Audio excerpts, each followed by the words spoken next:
Good evening all of you. Welcome to PG mathematics. Calculus of variation हम पढ़ रहे थे। लास्ट क्लास में हमने किया था आइसोपैरामेट्रिक प्रॉब्लम्स के बारे में हमने बात की थी। क्या होता है उनमें एक एडिशनल कंडीशन और होती है। हमने उसे ऑलमोस्ट कंप्लीट कर दिया था, एग्जाम्पल किया था और प्रोसेस देखा था और एग्जाम्पल्स भी हमने किए थे। डिफरेंट डिफरेंट टाइप्स के हमारे एग्जाम्पल्स थे। आज उसी में एक एग्जाम्पल मुझे लगा मुझे बता देना चाहिए, कभी कभी पूछ लिया जाता है। आपने ये नाम सुना होगा, Sturm Liouville problem. Sturm Liouville problem, उसके लिए हमें वेरिएशनल प्रॉब्लम लिखने को बोला जाता है। तो जो स्टर्म ल्यूविल प्रॉब्लम की वेरिएशनल प्रॉब्लम बनती है वो होती है एक आइसोपैरामेट्रिक प्रॉब्लम या हम कहें कंडीशनल एक्सट्रीमल प्रॉब्लम होती है वो भी। तो हम उसकी बात करने वाले हैं। तो एक एग्जांपल की फॉर्म में आप ये भी लिख लीजिए कि स्टर्म ल्यूविल प्रॉब्लम को वेरिएशनल प्रॉब्लम में किस तरह चेंज करते हैं। अब फिर उसके बाद हम हमारे मेन टॉपिक पे आएंगे। ठीक है, तो स्टर्म ल्यूविल प्रॉब्लम होती क्या है, हेडिंग डाल लीजिए, चाहे एग्जांपल में लिख लीजिए Sturm Liouville problem. Sturm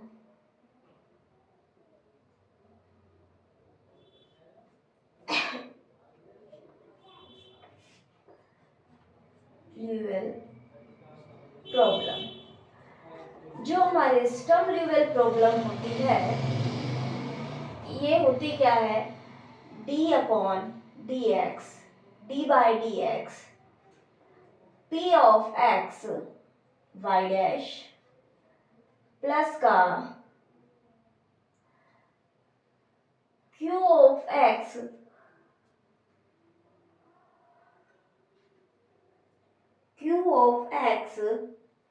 plus lambda r of x, lambda r of x y बराबर 0। ये होती है हमारी स्टर्म ल्यूविल प्रॉब्लम।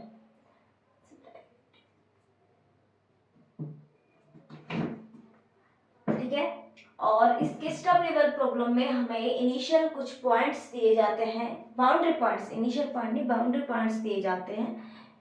जैसे y x नोट पे हमें वैल्यू दी है y naught and y at x1 पे हमें दी गई है y1। अब इसके लिए हमें वेरिएशनल प्रॉब्लम क्या होती है उसके बारे में बात कर लेते हैं। सिर्फ आपको लिखना है वेरिएशनल प्रॉब्लम। वेरिएशनल प्रॉब्लम क्या होगी स्टर्म ल्यूविल प्रॉब्लम के लिए, आई वाई ऑफ एक्स हो जाएगा इंटीग्रेशन एक्स नोट से x1। कहां से होगा, x नोट से x1 तक, x नोट से x1 p x Y dash square minus का q x Y square D x. एक बार हम क्रॉस चेक भी कर लेंगे कि माइनस आएगा या प्लस आएगा। आई थिंक माइनस ही आना चाहिए। और इसके साथ सब्जेक्ट टू द कंडीशन होती है, सब्जेक्ट टू द कंडीशन।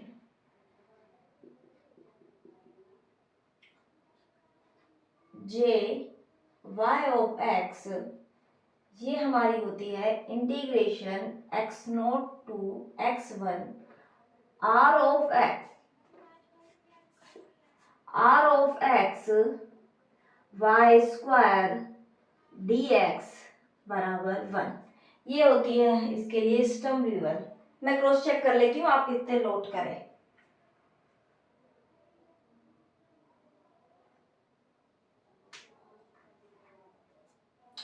करके हो जाएगा ये। साथ में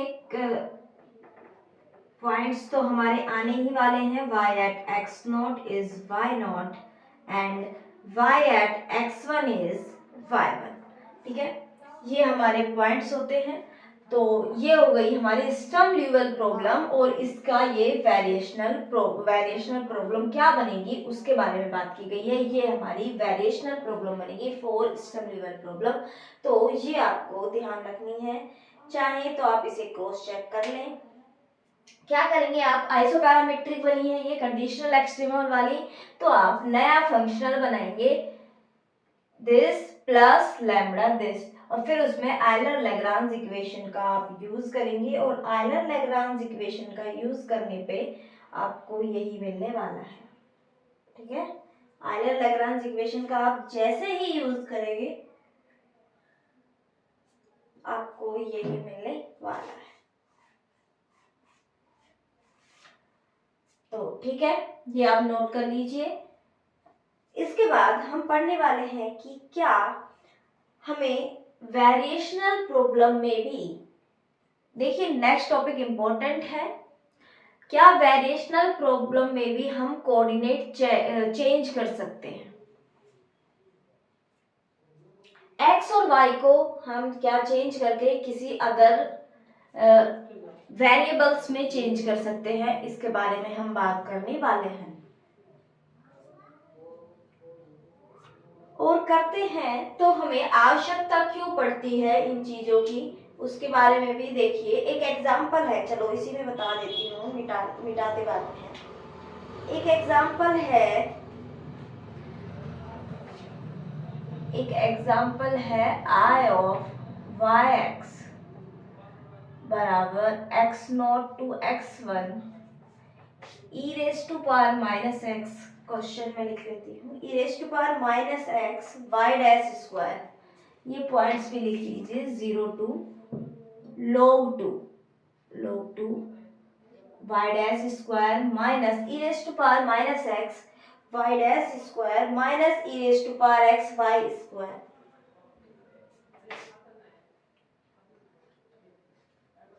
ये हमारे पास है variation problem. Euler Lagrange equation लगाने पे हमारे पास क्या बनने वाला है, देखिए आयलर लैग्रांज इक्वेशन लगाने के पास y के रेस्पेक्ट माइनस का e raise to power minus e raise to power x 2y minus D by D x, Y dash के respect e raise to power minus x, 2 तो हम common निकाल के कैंसिल कर सकते हैं, एंड माइनस का e raise to power x y minus का, और ये हमारे माइनस को भी हम कॉमन निकाल के कैंसिल कर देंगे, मतलब राइट हैंड साइड पे कर देंगे माइनस से मल्टीप्लाई, और e raise to power minus x Y dash का करेंगे तो e raise to power minus x Y dash का y double dash x plus y dash as it is and minus e raise to power minus x, ये हमारे पास वाला e double y double dash e raise to power minus x plus minus e raise to power minus x Y dash plus e raise to power x y बराबर 0, ये हमारी differential equation आई। अब इस differential equation को हमारे लिए solve करना बहुत कठिन है। यदि हम बोलें तो हम कह भी सकते हैं कि इसे हम सोल्व भी शायद ना कर पाए, है ना, इसे हम सोल्व कर भी ना पाए।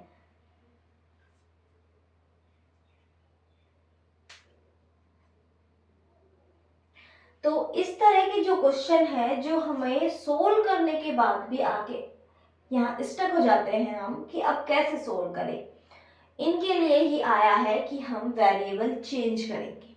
तो कैसे करेंगे वो हम देखते हैं।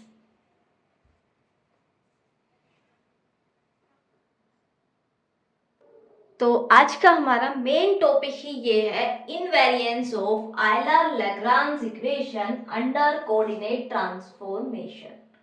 ठीक है, अब हमें कोऑर्डिनेट ट्रांसफॉर्मेशन करना है, या हमें एक्स वाई को किसी दूसरे वेरिएबल्स की फॉर्म में हमें इसे लिखना है। देखिए हम कंसिडर करते हैं हमारे पास एक वेरिएशनल प्रॉब्लम है I of y x. I of y x एक वेरिएशनल प्रॉब्लम है, एक्स नोट से एक्स वन यदि लिमिट है f x y y dash d x.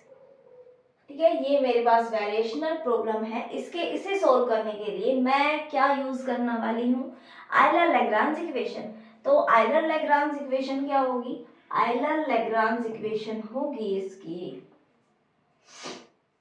इसकी आयलर लैग्रांज जो इक्वेशन है वो आयलर लैग्रांज इक्वेशन होने वाली है del F upon del Y minus D by D X del F upon del Y dash बराबर 0। ठीक है, आयलर लैग्रांज इक्वेशन के बाद हमें ओडी या पीडी कुछ मिलेंगी। ठीक है, अब ओडी पीडी को या तो हम इजी वे में सोल्व कर दें, हमारा क्वेश्चन सोल्व हो जाएगा। अब यदि वो सोल्व नहीं हो रही है, जैसे हमने अभी एग्जांपल देखा कि हम लोग जाके स्टक हो गए, एक जगह रुक गए कि भाई अब समझ नहीं आ रहा क्या करना है, तो आप फिर यूज करेंगे इनवेरिएंस वाले या कोऑर्डिनेट ट्रांसफॉर्म का अपन यूज करने वाले हैं। तो कैसे यूज करेंगे, हम दो नए कोऑर्डिनेट u एंड v मानते हैं। क्या करते हैं, दो नए कोऑर्डिनेट u एंड v मानते हैं, x और y के साथ उनका कुछ रिलेशन होता है, या हम कह सकते हैं u और v जो दोनों होते हैं वो x और y के ही फंक्शंस होते हैं। u and v are the functions of x and y and then we proceed। ठीक है, फिर हम प्रोसीड करते हैं आगे। तो सबसे पहले आप टॉपिक डाल लीजिए इनवेरिएंस वाला। तो लेट हम क्या करते हैं,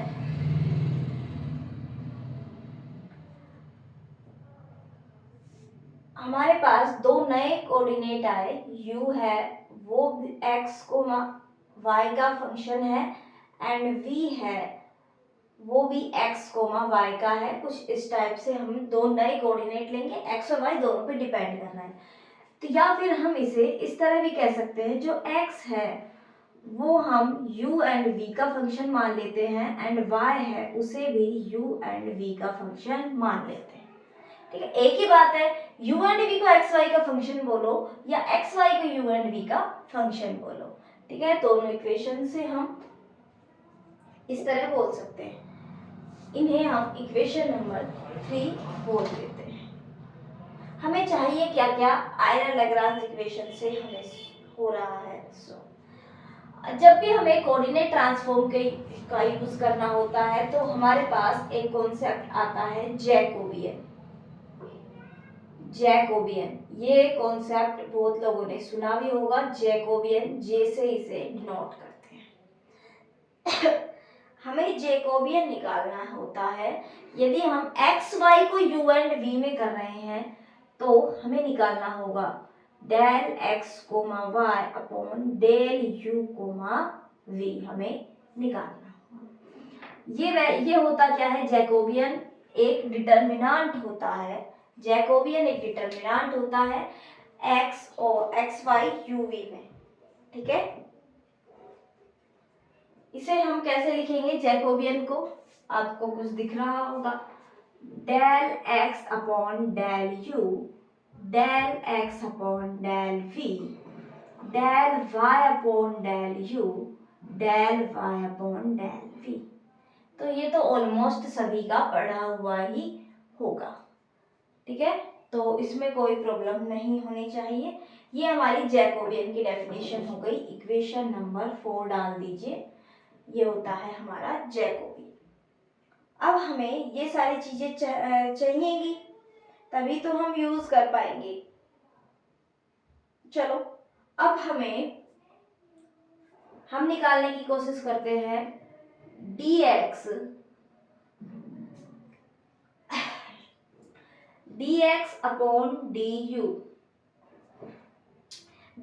अपॉन du निकालने की कोशिश करते हैं। x किस किस का फंक्शन है, u का एंड v का।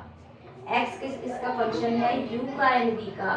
तो हम करेंगे del x upon del u du by du plus del x upon del v dv by du।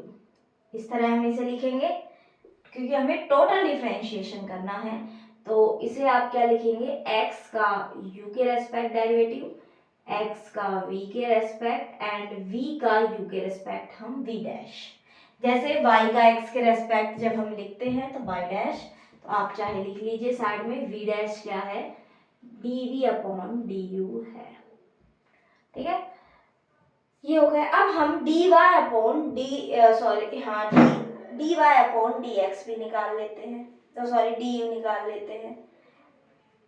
हम क्या निकालने की कोशिश करते हैं, इसी तरह dy upon du, again y u and v का फंक्शन है, तो हम यूज करेंगे del y upon del u, du by del u, du by du plus del y upon del v, dv by du। तो ये क्या बन गया, y का u के रेस्पेक्ट प्लस y का v के रेस्पेक्ट एंड v डैश, इस तरह से बना। अब हमें निकालना है y डैश क्या होगा, dy अपॉन dx, इसे आप लिखेंगे dy upon du upon dy upon dv, dx upon du। दोनों की वैल्यू हमने निकाली। हम v भी लिख सकते थे, v के रेस्पेक्ट निकालना पड़ता, मैंने u के रेस्पेक्ट निकाल दिया, सिर्फ इतना। तो हम क्या करते हैं, dy बाय du, ये वैल्यू रही yu plus yv, v dash upon में यहाँ से xu plus xv, v dash. यहाँ तक देख लीजिए, कोई दिक्कत नहीं होनी चाहिए। यहाँ तक देखिए, आपको कोई दिक्कत नहीं होनी चाहिए। तो इसे इक्वेशन नंबर 5 डाल लीजिए। यदि ये आपको याद रहती है तो बहुत अच्छी बात है, वरना फिर हम देखेंगे, एट टाइम भी हम निकाल सकते हैं ये चीजें। तो फिर अब हम जो हमारी तीन इक्वेशन नंबर 3 है, 4 है, 5 है, इनसे वैल्यू हम इस 1 वाली इक्वेशन में डाल देते हैं। इस इक्वेशन नंबर 1 में हम ये वैल्यूज डाल देते हैं। इक्वेशन नंबर 1 में हम वैल्यूज डालते हैं, तो डाल के देखिए क्या वैल्यू बनने वाली है। इक्वेशन नंबर 1, अब हमारी जो वेरिएशनल प्रॉब्लम है I, वो कैसी बन जाएगी, Vx फॉर्म की बन जाएगी, Vu फॉर्म की इस तरह बन जाएगी। या फिर आप इसे y ऑफ x लिखिए, y ऑफ x नहीं लिखेंगे तो ज्यादा अच्छा लगेगा यदि आप v ऑफ u लिखेंगे। y ऑफ x भी लिख दे, नोटेशन है ये, क्योंकि हमें फिर लास्ट में वैल्यूज तो वापस से डालनी होती है यदि हमारी लिमिट वगैरह उस फॉर्म में नहीं आती। तो ठीक है, हम तो पुट करने की कोशिश करते हैं। लिमिट्स, अब u की लिमिट आएंगी तो वो हम लिमिट्स निकाल लेंगे हमारी इन कंडीशंस से। चलो ठीक है, कोई बात नहीं, लिमिट नहीं निकलती है तो हमें वापस पुट करना ही होगा, तो फिर हम अपनी x वाली लिमिट से लगाएंगे। अभी हम एग्जांपल करेंगे, वही एग्जांपल मैं आपको करके दिखाऊंगी जो जहाँ पे मैंने छोड़ दिया था कि भाई अब ये हमसे ओडी या पीडी जो ओडी आ रही थी वो मुझसे सॉल्व नहीं हो रही है। x किसका फंक्शन हो गया, x फंक्शन हो गया u एंड v का, y फंक्शन हो गया u एंड v का, एंड y डैश की वैल्यू ये हो गई yu plus yv, v dash upon xu plus xv, v dash, into में आएगा dx की वैल्यू आप यहाँ से लिखे, यहाँ से dx की वैल्यू क्या लिखेंगे, ये इसके साथ मल्टीप्लाई नहीं है ना, xu plus xv, v dash du। अब ये इसमें लिमिट जो लगेंगी वो u की लगेगी, मैं इन्हें u0 एंड u1 नाम दे देती हूँ। तो इस तरह से हमारी वेरिएशन प्रॉब्लम बन गई और आप इसे नोट कर सकते हैं, u0 u1 f ये बन गया, मान लिया हमने u v and v dash du, कुछ इस टाइप से हमारा ये पूरा कैलकुलेट होकर फंक्शन बन गया। तो अब हम आयलर लैग्रांज इक्वेशन इसके लिए लगाएंगे। तो हमारी आयलर लैग्रांज इक्वेशन कैसी बनेगी, del f upon del v minus D by D U del f upon del v dash बराबर 0। ये हमारी नई आयलर लैग्रांज इक्वेशन बनेगी। अब ये हमारी सोल्व होगी। तो हमें चॉइस है कि हम ये वाली वैल्यूज कैसी लेते हैं, ये हम फंक्शन कौन सा लेते हैं, इसके अकॉर्डिंग ही हमारा यहाँ पे आइलर लैग्रांज बनेगा और वो हम इजी वे में सोल्व कर पाएंगे। हमें इसी तरह से चूज करना है कि हम इजी वे में इसे सोल्व कर पाए। ठीक है, तो अब मैं इसे आप नोट कीजिए, फिर मैं एग्जाम्पल की तरफ आगे चलती हूँ कि हम देखते हैं कि वही एग्जाम्पल हम कैसे सोल्व करेंगे। अब मैं इस साइड का तो मिटा सकती हूँ, है ना, ये पहले का लिखा हुआ है, आप वो नोट कर लीजिए।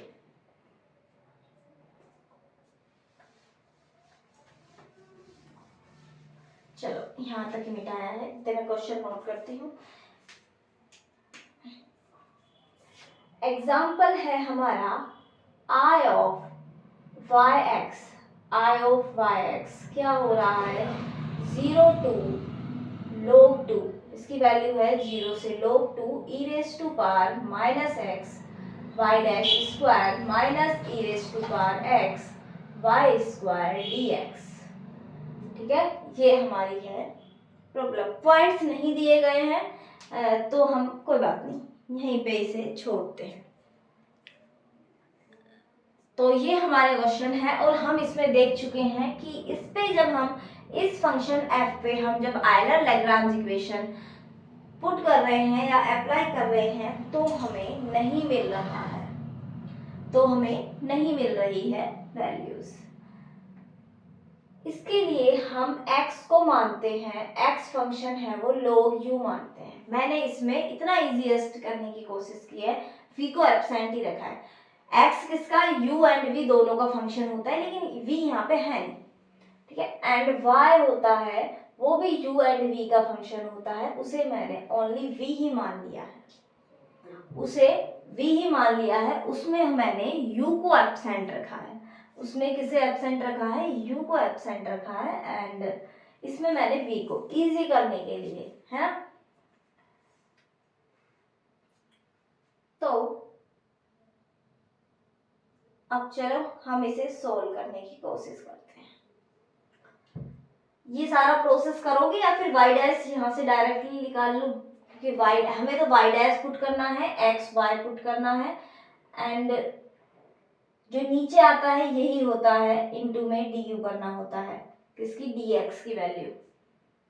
ठीक है, तो डायरेक्ट फॉर्मूला पुट करो। चलो हम सोल्व भी कर लेते हैं।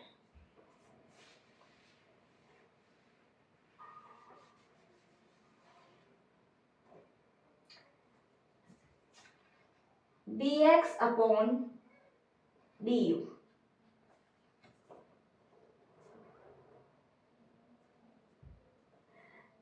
dx अपॉन du जब आप निकाल रहे हैं तो x क्या फॉर्मूला है, x का u के रेस्पेक्ट, x का u के रेस्पेक्ट होगा 1 by u, 1 upon u, plus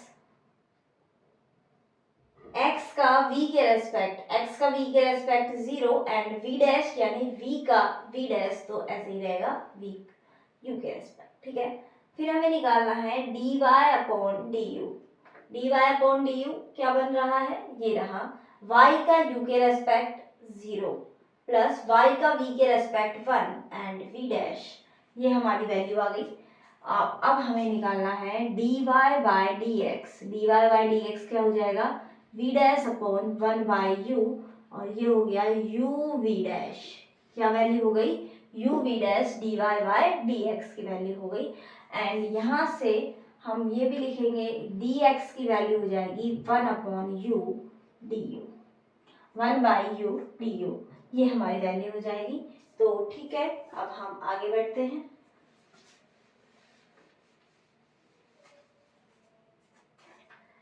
इसे हम हमारे फंक्शन में पुट करते हैं वैल्यूज को, तो क्या बनेगा, i ऑफ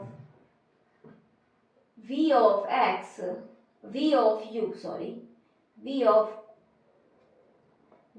u बराबर इंटीग्रेशन 0 टू log 2। ठीक है, नई वेरिएशनल प्रॉब्लम बना रहे हैं 0। जब हमारा x 0 है तो u की वैल्यू क्या होनी चाहिए 1, क्योंकि log 1 क्या होता है 0। x की वैल्यू log 2 है, x की वैल्यू log 2 है तो log u में u की वैल्यू क्या होनी चाहिए 2।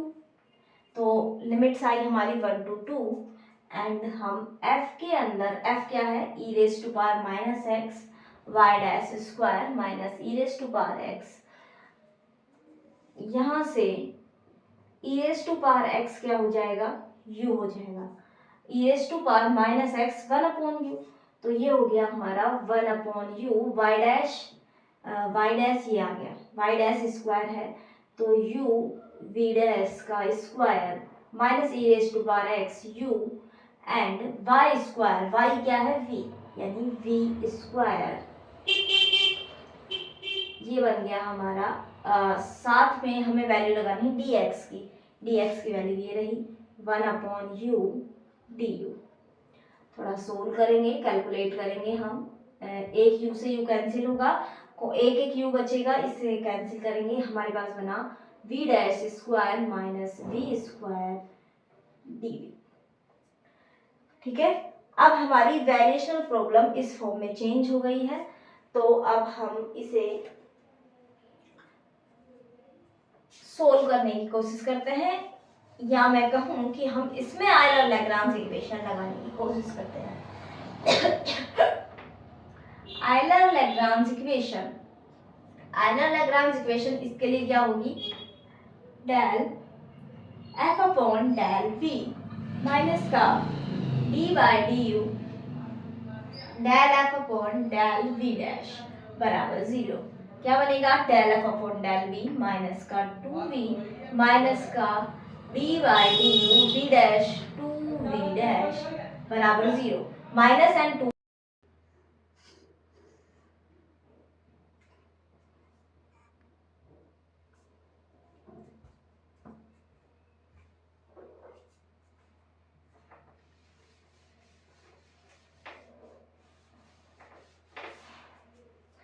तो दोनों में हम माइनस और 2 को हटा देते हैं, ये क्या बन गया v plus V double dash बराबर 0, और यहाँ से auxiliary equation is E raise to M square, auxiliary equation M square plus 1 बराबर 0, m की वैल्यू हो गई plus minus iota and v बराबर हो गया हमारा c1 cos u plus c2 sin u।